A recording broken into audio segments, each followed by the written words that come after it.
Le 14 juin 1985, 5 pays de la communauté européenne d'alors, la RFA, la France, la Belgique, les Pays-Bas, le Luxembourg, posaient la première pierre de l'espace Schengen. 30 ans après, où en sommes-nous? À cette occasion, toute cette semaine, nous vous proposons une page spéciale dans ce journal. Aujourd'hui, premier volet que vous propose Valérie Odile. Ça veut dire quoi? Circuler librement. Il y a 20 ans, pour passer la frontière entre la France et le Luxembourg, il fallait montrer sa carte d'identité. Et jusqu'à l'an dernier encore, un bâtiment des douanes marquait ici le passage d'un pays à l'autre. Aujourd'hui, il n'y a plus aucun signe de cette frontière, si ce n'est un petit panneau très discret. Ainsi l'ont voulu ceux qui ont signé les accords de Schengen il y a tout juste 30 ans. Aujourd'hui, en tant que citoyen européen, on est donc libre de circuler dans les 26 pays de l'espace Schengen. Alors, quels sont ces pays? Combien de temps ai-je le droit d'y séjourner? Bref, qu'est-ce que ça signifie, la libre circulation dans l'espace Schengen? C'est ce qu'on va voir maintenant. Traverser librement la frontière pour aller travailler et revenir dans son pays. C'était l'un des premiers buts des accords de Schengen. Une réussite. Ils sont plus de 100 000 Lorrains à la passer chaque jour pour aller gagner leur vie de l'autre côté. Une véritable bouffée d'oxygène pour une économie lorraine en reconversion et quelque peu exsangue. Dans ce musée du Luxembourg, ces retraités allemands ont bien compris les acquis de Schengen. Pour arriver jusqu'ici, ils ont dû passer à vélo plusieurs frontières. De l'Allemagne vers la France, de la France vers le Luxembourg, sans jamais montrer leur carte d'identité, ni même être interpellés. Avant, on retenait toujours un peu notre souffle quand on devait passer la frontière. On espérait que tout était en ordre quand on se faisait contrôler la voiture. On se disait toujours, la frontière, c'est bien une fois qu'on l'avait passée. Et ce sentiment-là, on ne l'a plus aujourd'hui.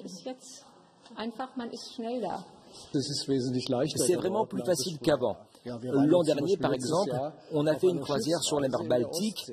Avant, on avait besoin de 5 à 6 visas. Maintenant, on doit juste emporter sa carte d'identité.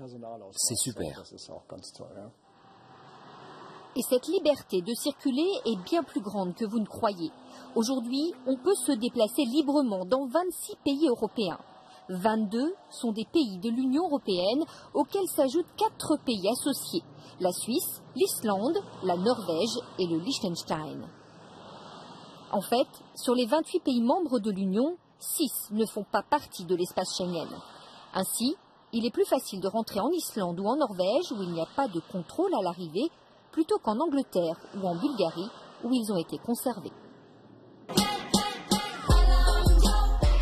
Circuler librement dans l'espace Schengen, c'est donc facile. Et pour séjourner plus de 3 mois, c'est à peine plus compliqué à condition d'avoir des ressources financières suffisantes.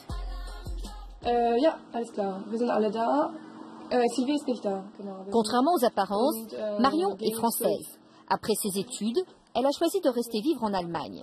Elle travaille comme attachée de presse à Saarbrück et comme elle est citoyenne de l'espace Schengen, elle n'a eu à faire ni permis de séjour, ni permis de travail. J'ai pas eu à remplir de formulaire particulier pour pouvoir rester en Allemagne.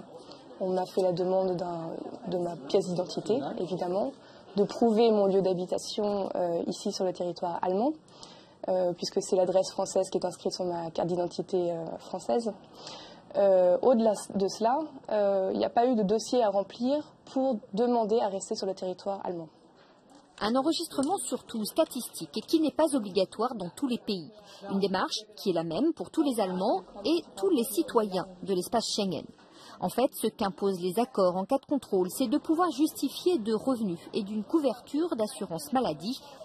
Bref, ne pas être une charge pour le pays d'accueil, car en matière d'aide sociale, Schengen n'a pas prévu d'harmonisation. Mais attention, si les contrôles systématiques ont été supprimés pour les personnes à la frontière, les marchandises, elles, peuvent encore être contrôlées. Quant aux personnes décédées, pour elles, les frontières existent toujours. Vous l'avez compris, quand on est citoyen européen, on peut donc circuler librement dans les 26 pays de l'espace Schengen. Qu'est-ce qui se passe quand on n'est pas citoyen de l'Union européenne? Est-ce qu'on peut circuler aussi librement? Et d'ailleurs, qui a le droit de rentrer dans l'espace Schengen? C'est ce que vous verrez demain. Et rendez-vous donc avec Valérie demain dans le 19h. On va passer